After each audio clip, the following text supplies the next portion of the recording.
Welcome to the Tom and Barry Show. I'm berry-tramel of the Tulsa World. He's Tom Shatel of the Omaha World-Herald, and we have made it to episode 2 of our show.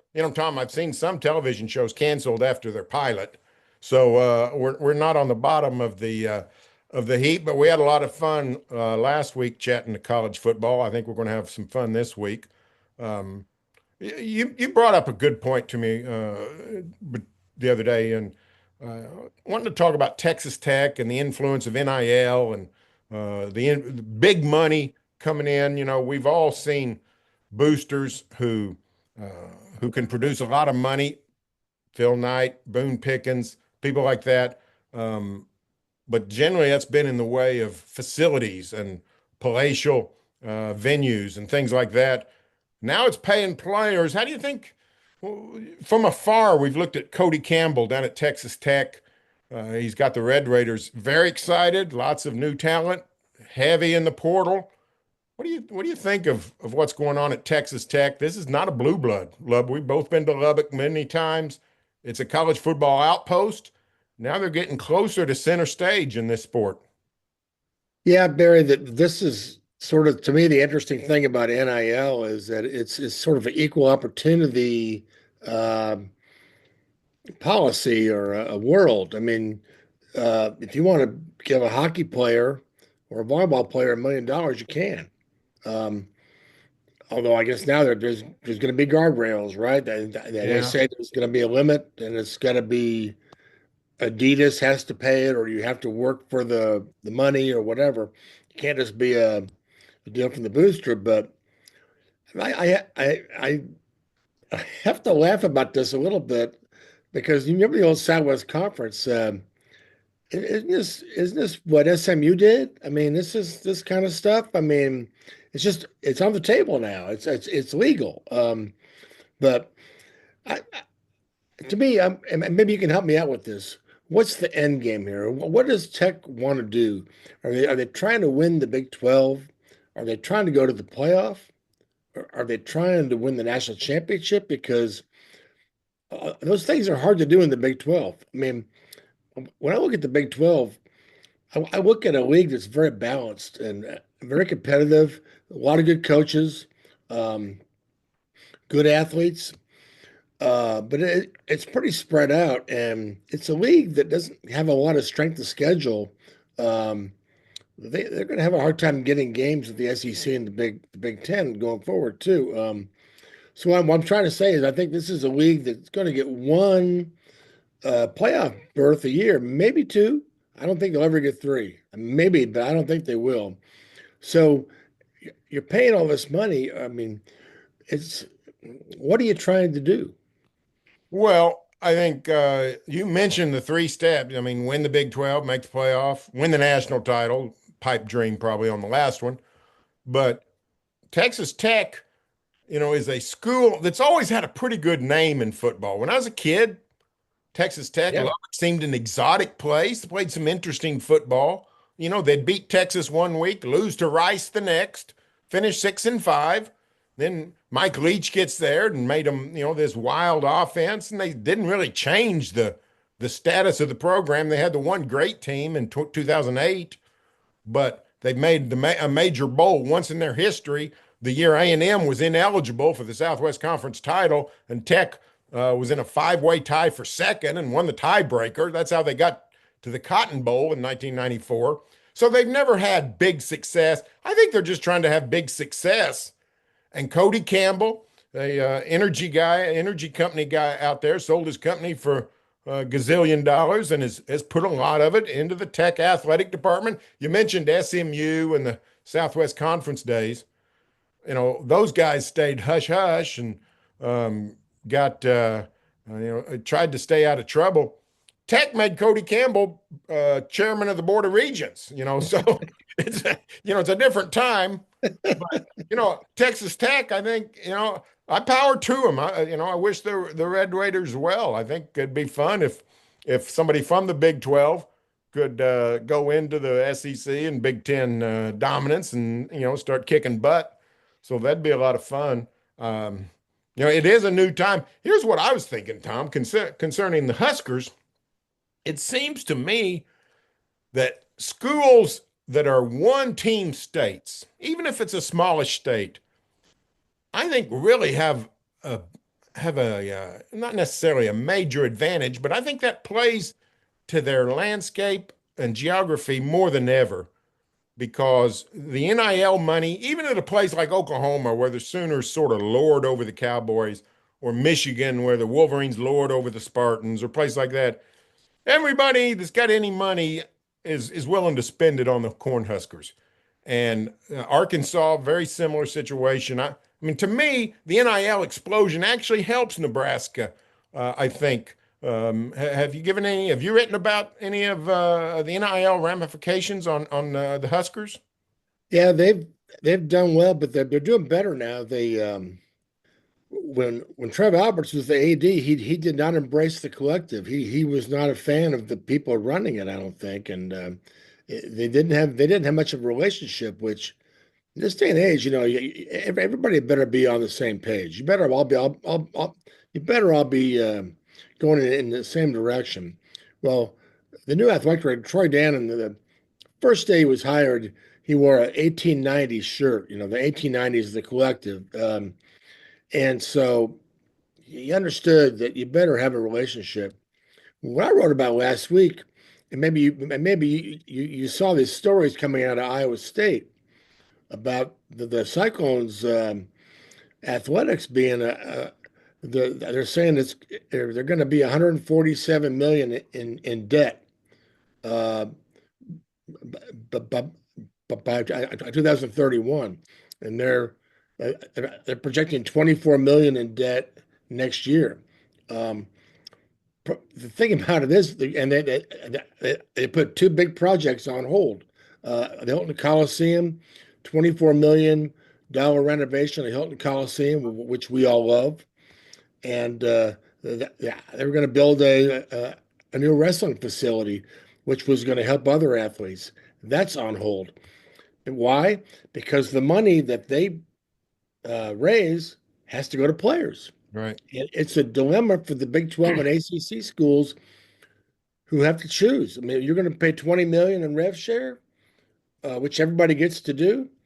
Well, you've got to, that's money that was not in the budget. I mean, already. I mean, that if your budget's whatever, you can chicken that 20 million that was going to go to other stuff now has to go to players. So what I wrote about was the Nebraska and a lot of these schools in the SEC and Big Ten are getting, 70, 80 million a year from the TV contracts. Well, that's not enough. Last Saturday, Nebraska held their second annual the Big Red Preview. It was an open practice that you paid $20 to watch, and the money went to NIL. Last year, it was 25 bucks. They lowered it a little bit. The kids got in for 10 or whatever. The concessions were open. They're serving beer for the first time. They rolled out the beer last week to watch practice, and they had it was about 2,500 or 3,000 people showed up to do that. Um, I mean, this is the norm. The volleyball games are sold out at Nebraska, and they going into this year, they tore up the seating chart and they reseated everybody based on donations. So every sport now, and I think Nebraska is going to go. I know a lot of schools are going to do this. Yeah, the TV money is great. The SEC and Big Ten money is unbelievable, but it's not enough because you still got projects. You've still got, you're giving 20 million plus whatever NIL to the players. You still got to raise money if you want to renovate your stadium or build new stuff.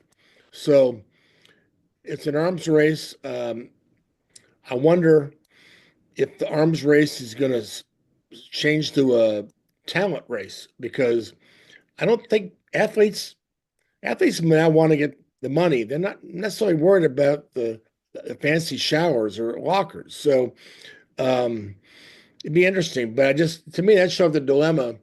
a lot of the Big 12 schools are going to be in. And I wonder about Texas Tech. That guy's throwing millions at players. That helps, but they've got other things that they want to spend money on too. Yeah, I'm sure you saw it's been a year or two ago. Maryland coach Mike Loxley was asked about the long arms race and, would the Terrapins stop spending money on facilities and start paying players? He said, "Listen, my guys will get dressed in a trash can if you give them $25,000." That's Uh, right. my old line is I quiz people all the time. I say, let's go to the NFL. Who's got the best facilities, training facility in the NFL? And you know what the answer is? Nobody knows and nobody cares. That's right. So when you couldn't pay players, that's how you paid them. You paid Right. them with palatial places. Nebraska was the king. Nebraska started the dang arms race with those Yep. monster weight rooms in the 70s. That's what Yep. started the arms race. So, and Well, Barry, here's a quick. everybody caught up soon enough, but you, it's not that important to players anymore compared to money. Well, Barry, here's a question. I would love to get your answer to. See, revenue sharing is 20 million, and we all assume that big time football is going to get about 15 million of that. The Michigan AD Ward Manual came out and actually said we're going to spend 15 million of our 20 on football. The rest is going to go to basketball. Every school now, is going to find out what they care about the most.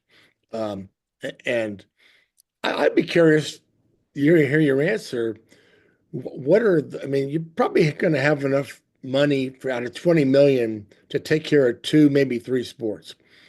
What are the two most important sports in Oklahoma and Oklahoma State? I can tell you, Nebraska, it's the volleyball team is number two.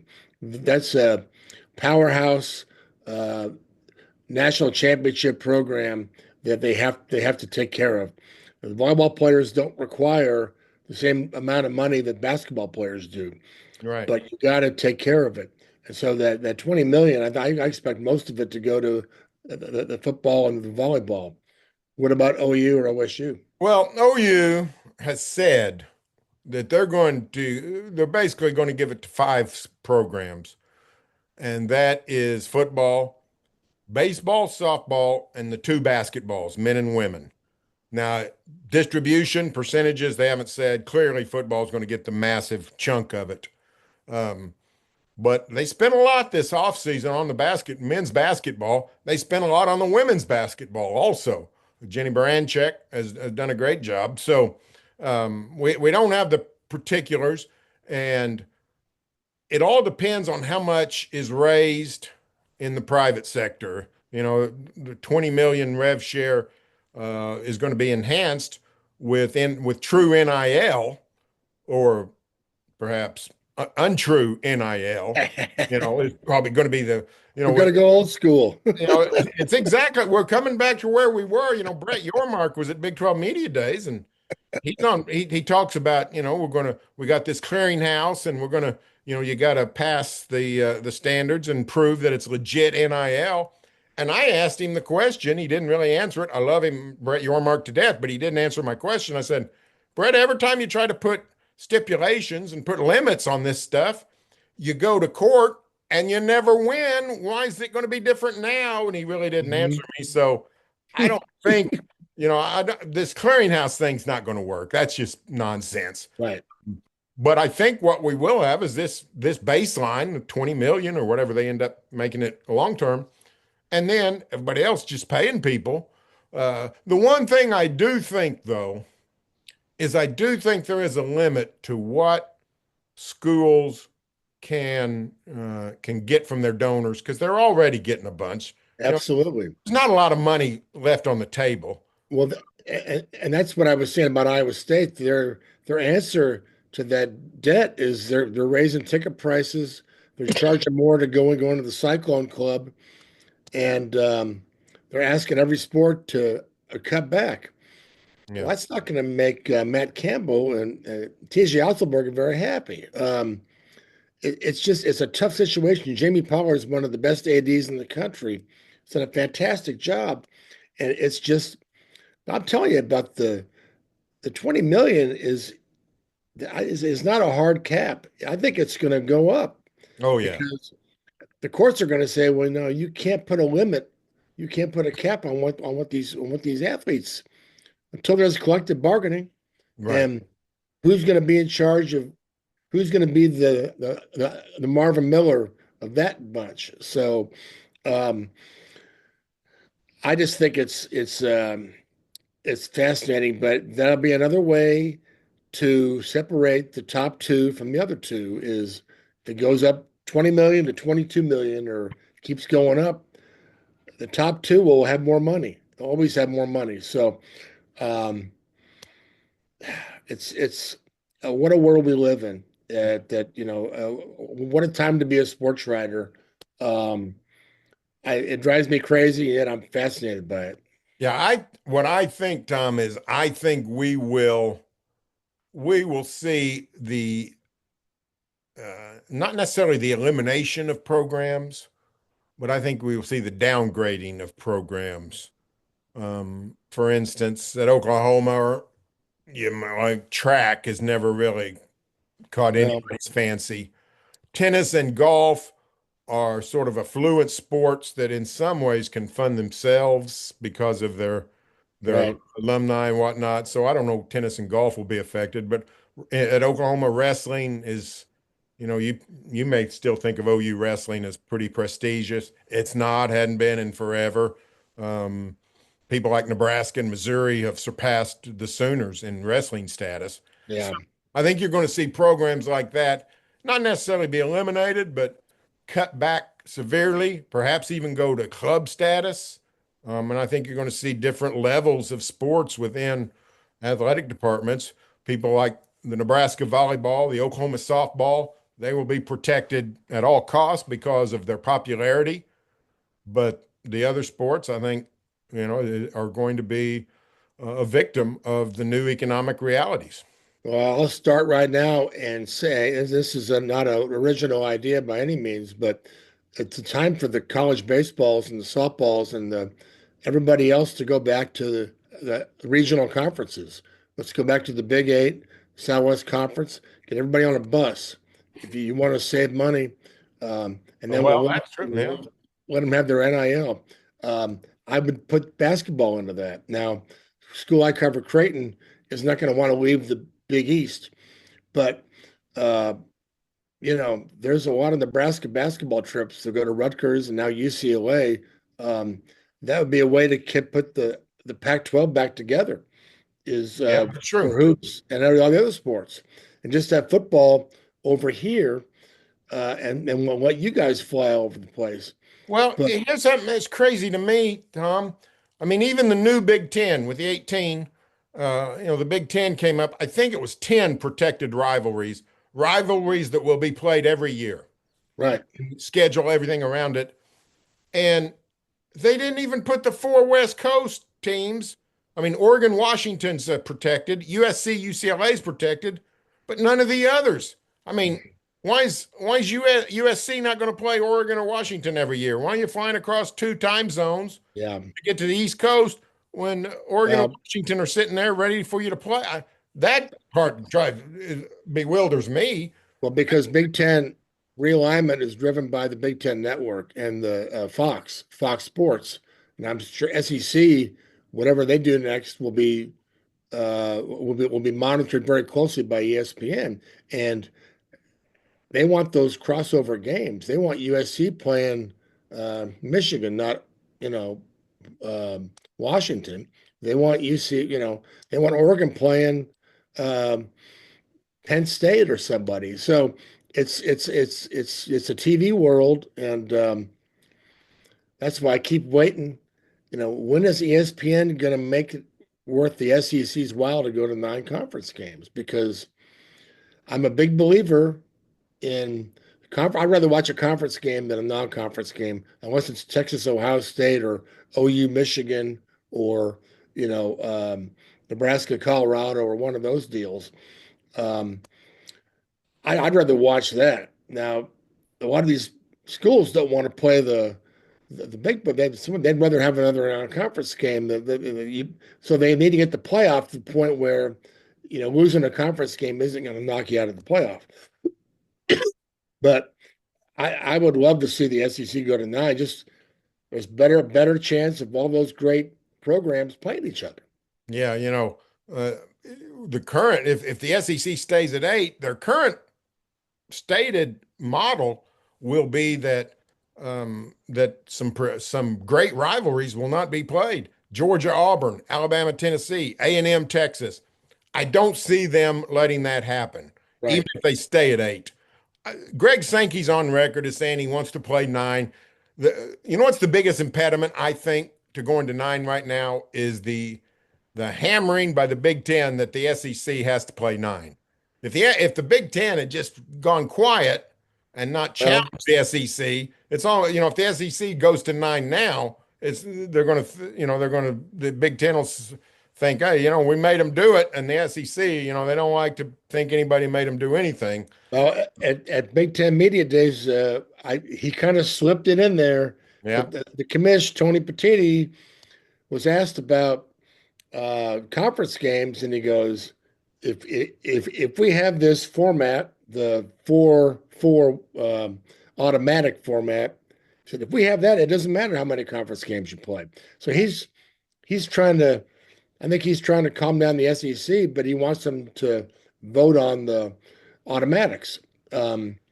Which I thought the SEC was in favor of that originally. Now they yeah, fought back.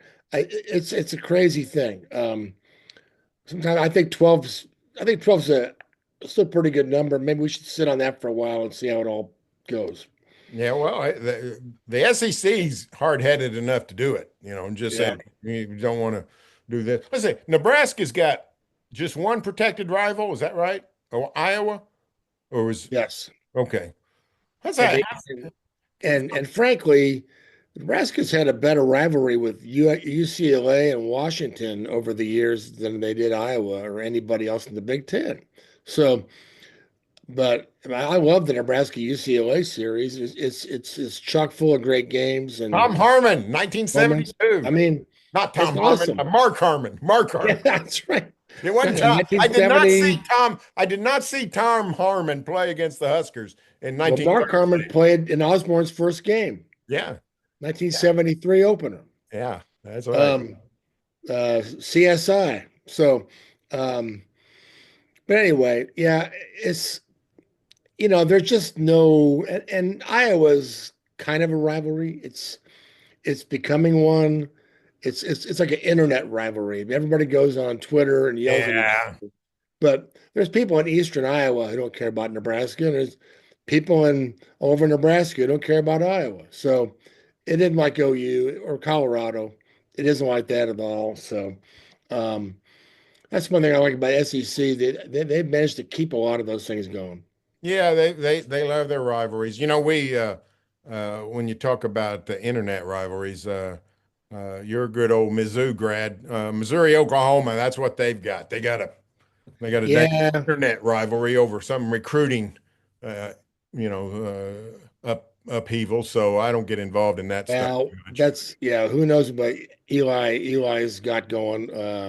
But um, when I was in school, late '70s, that rivalry was the hammer and the nail. Oklahoma was the hammer, Missouri was the nail. So Yeah. it wasn't. But to me, Missouri KU is the real crime. It's the real crime. Right. It should be played every year. Um, I wish they were still in the same league. It's just too bad. It's like Oklahoma, Nebraska. I won't go into that. It's just one of those things that realignment has done some good things. It's done a lot. It's done a lot of bad things, in my opinion, too. Yep. But somehow the game we love survives. Yeah. Well, Sooners used to have three great rivalries. They're down to one. Oklahoma State used to have a great rivalry, down to 0. Yeah, that Huskers, same boat. It's just, gotta have Bedlam. Gotta have it. And wouldn't it be great yeah, to have these non-conference old rivalries open the season every yeah. year? Like Well, OU, OSU, open the year. Missouri KU open the season. It would be great. It would be fantastic. Nebraska, Colorado. That would be, yeah, just let's do it. But we got to get back to the point where we're playing real games virtually all the time. We just the Yeah. idea that the Sooners are playing Temple, Illinois State, and Kent State, and that hurts my heart when I look back at the schedules that Switzer and Osborne used to play in the 70s and 80s, the non-conference. They wouldn't even it wouldn't even enter their mind that you could even try something like that. They'd look at you like you had four eyeballs if you Well, suggest, you know, I can't wait to see the Michigan helmets and enter the Oklahoma man. field. That Yeah. is going to be special. And do Oklahoma fans remember Sharon Moore? Do they know him? Yeah, a little bit. Only the diehards. He never really started. He was just 2-year squadman and very highly respected, widely respected, clearly, Who do they play for? What Uh, coach? oh 06, oh 07. So Stoops, he was a Stoops Okay. kid. Yeah, he was 06, oh 07 seasons. And that's, those were good years. They won the Big 12 both years, but it wasn't vintage Yeah. Stoops teams, but good offensive linemen. So I guess he's an impressive guy. I've never really been around him I don't ever remember So interviewing. Is he a pretty impressive guy? yeah, absolutely. And he's when they hired they elevated them after Harbaugh left. They thought, well, I guess he was the guy that was going to keep guys from transferring and hold it together. But when he went to Columbus last year and won, Yeah. he became something else. But I guess he would have played against Zach Taylor, Yeah. Nebraska's quarterback, been the head coach of the Bengals. So uh, there were some coaches on those teams. Well, Zach Taylor, he grew up in Norman. Oh yeah, And his dad Sherwood Sherwood. played for Oklahoma in the old days, and I've gotten to know the family over the years, and gotten to know them some away from sports and football. Just wonderful people. I consider them friends. When I left the Oklahoman, Nebraskans are like this story. I'm not pretending I'm close to Zach Taylor. Interviewed him several times, but I'm not pretending I'm close to him. The Sunday morning I wrote my farewell column in the Oklahoman. This is August, so training camp.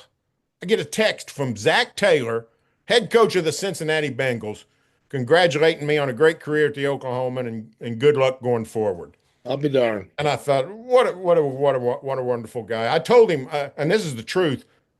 I'm 64 years old, and the only time in my life that I love the NFL. I love the NFL. Watch it religiously. If I'm not home, I tape the games.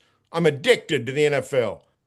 Not until the last 5 or 6 years with Zach Taylor coaching the Cincinnati Bengals have I become a fan of a particular team.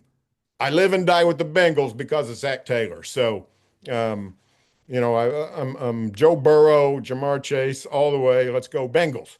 So that's because of Zach Taylor. So just great representative for the state of Nebraska and the Cornhusker legacy. So Well, and Joe Burrow um, grew up in Lincoln for a while. Is yeah, that's right. With his dad a coach. That's right. yeah, Yeah. he played for Devaney, and then he was Oh, that's how he got to Athens, Ohio with Solich, right? Is yeah, that and then he was on Frank Solch's staff, and yeah, he went to Ohio, and he yeah, Jamie told me that Joe learned how to ride a bike inside Memorial Stadium. I mean, he was a huge Husker fan, and he wanted to come here when he was leaving Ohio State, and Scott Frost already had his guy, and one of the great what ifs of all time. What if they'd chosen Joe Burrow?